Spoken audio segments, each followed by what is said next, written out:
शंकर जी पर जल चढ़ाने का क्या लाभ है? शिव महापुराण कहती है, अगर एक दिन शिव महापुराण की कथा कहती है, सोमवार के दिन भगवान शंकर को अगर जल चढ़ाया जाता है तो घर में तेज लक्ष्मी प्राप्त होती है। क्या मिलती है? तेज लक्ष्मी। वह उनके नेत्र से अशु गिरा। पूरी दुनिया में केवल बेलपत्र का वृक्ष कैसा होता है जिस वृक्ष के नीचे माता लक्ष्मी शाम के समय पर बुवारी लगाने के लिए जाती है, झाड़ू लगाने। बेलपत्र के पेड़, बेलपत्र का वृक्ष जिसके यह लक्ष्मी नहीं टिकती हो, पैसा घर में नहीं आता हो, बहुत चिंता लगी रहती हो, लक्ष्मी से जुड़ी हुई, व्यापार से जुड़ी हुई, पैसा आ ही नहीं आया, बहुत मेहनत कर रहे हो, सोमवार की सोमवार 5 सोमवार बेलपत्र के पेड़ के नीचे एक घी का दिया लगाना चालू कर दीजिए। शाम के थोड़ी सी मिट्टी बेलपत्र के पेड़ के नीचे की उठाकर लिया घर के अंदर लाकर इतनी सी मिट्टी लाकर पटक दीजिए। 5 सोमवार करके देखो, छठे सोमवार पर करने की जरूरत नहीं पड़ेगी, व्यापार अपने आप बढ़ना चालू हो जाएगा। लक्ष्मी शाम के समय पर प्रतिदिन बेलपत्र के पेड़ के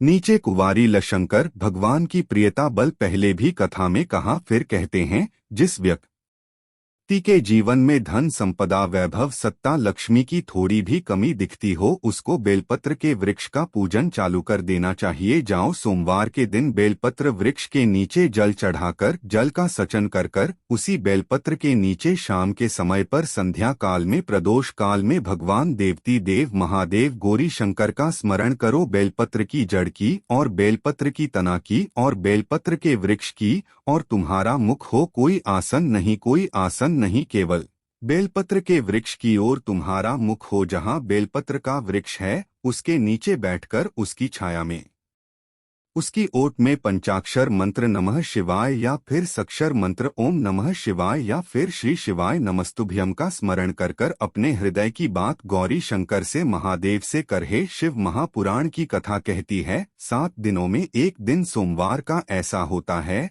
जिस दिन 33 कोटि देवी देवता बेलपत्र के वृक्ष के नीचे बैठकर भगवान शंकर और पार्वती का स्मरण करते हैं और शिव पार्वती उनकी झोलियां खुशियों से भरते हैं। देवता भी जिनका भजन कर रहे हैं वह बेल पत्नी के लक्ष्मी माँ लक्ष्मी भी बेलपत्र के वृक्ष के नीचे निरंतर विराजमान होती है।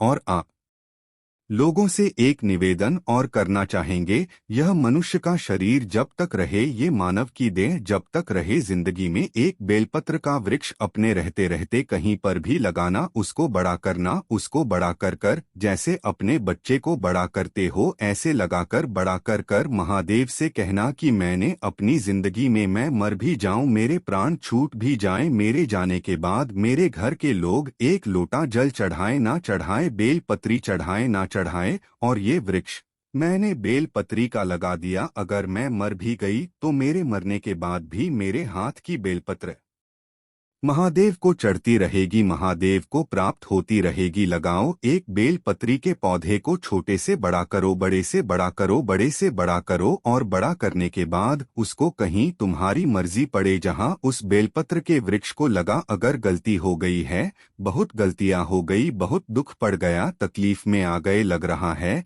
कि मुझसे बहुत गलतियां हुई है, बाबा मेरी नहीं सुन रहा, ये बेलपत्र का भाग कींडी पीछे की ओर कर, जहां बैठकर बेलपत्र चढ़ रहे पत्ती का मुख अपनी और डंडी का मुख सामने। शिव की कुछ आराधना है, मेरे भोले बाबा की कुछ आराधना है। आली ना जाता कोई, खाली ना जाता कोई, तर से तुम्हारे मैं भी खड़ी हूँ, बाह बसा मैं भी खड़ा हूँ, नंदी बाह पसार। अपने बैसाख के महीने में तो आपको अगर शरीर में कहीं पथरी भी आ गई है, ना कहीं नेत्रों में अगर कमजोर पड़ रही है, जाले पड़ने लगे, चश्मा बढ़ने लगा, रात को आंखों में जलन होने लगी, रात को नींद नहीं आ रही है, तो बैसाख के महीने में जो दुर्वा होती है, इस दुर्वा को तोड़ ला। जहाँ पर अशक सुंदरी का स्थान होता है, जहाँ पर अशोक सुंदरी का स्थान होता है, उस अशोक सुंदरी के स्थान पर उस दुर्वा को रख दो और कुंद ईश्वर महादेव का नाम कौन से महादेव का नाम लेना है। कुंद का स्वर उस दुर्वा को उठा कर लिया। बैशाख के महीने में कोई भी तिथि, कोई भी दिन, कोई भी वार आप बैशाख के महीने में कर सकते। वो दुर्वा को लेकर आओ, लगभग 20-25 दुर्वा लेना, उसको लेकर आइए। सुबह सुबह कुंदकेश्वर महादेव का नाम लेकर उसको खाना प्रारंभ कर दीजिए। एक दुर्वा रोज खाओ। जो पथरी है या नेत्रों में तकलीफ है या कोई ना कोई रात्रि को नींद नहीं आना, बेचैनी हो जाना, घबराहट होना, धीरे धीरे धीरे धीरे 20 दिन की वह दुर्वा है। 20 दुर्वा एक एक दिन खाना चालू करो, 4 या 5 दिन लगेंगे।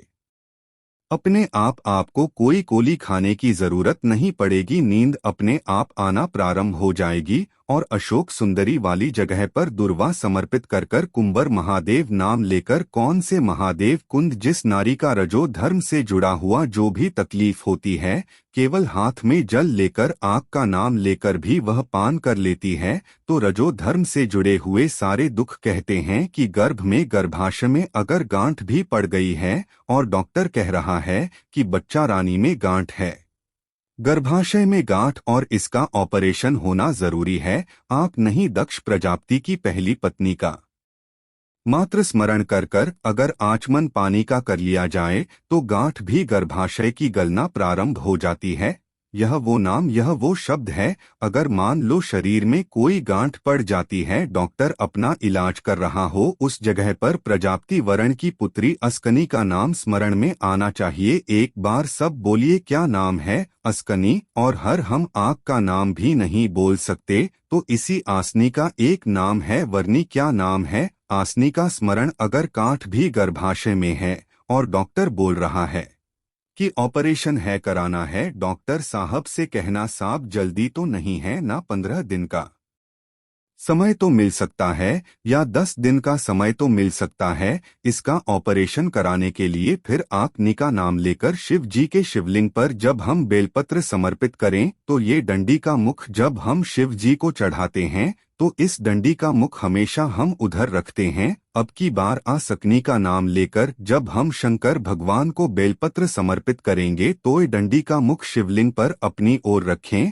और उसी बेलपत्र को चढ़ाकर जल समर्पित कर कर आचमन कर कर उसी बेलपत्र को लाकर घर के द्वार को पूरा खोलकर घर के अंदर प्रवेश कर कर घर के बाहर स्मरण को शिव को याद करते हुए उस बेलपत्र को चबा चबा कर खाना प्रारंभ करिए। 10 दिन मांगिए, आपकी 10 दिन के बाद में ऑपरेशन कराऊंगा नहीं, पर एक बार मैं मेरे महादेव का नाम का स्मरण करना चाहती हूँ। एक बार शिव तत्व को क्या नाम है? जम के बोलो, नाम बोलो फिर से। आसनी, इस नाम की मूलता का स्मरण करें। वीर आस, जैसे गणेश जी की 2 सूंड होती है, एक राइट सुंड का गणेश, एक लेफ्ट सुंड का गणेश। कौन कौन सी सुंड का राइट सुंड और लेफ्ट सुंड? राइट सुंड का गणेश घर में होना चाहिए और लेफ्ट सुंड का गणेश आपका कोई ऑफिस हो जहां से आप अपना धंधा कर रहे हैं, नौकरी कर रहे हैं, सर्विस कर रहे हैं, काम कर रहे हैं, बिजनेस कर रहे हैं, या आप अपनी कोई भी कुर्सी के ऊपर बैठते हैं किसी कमरे में जाकर, उस कमरे के अंदर लेफ्ट सुंड का अगर गणेश होगा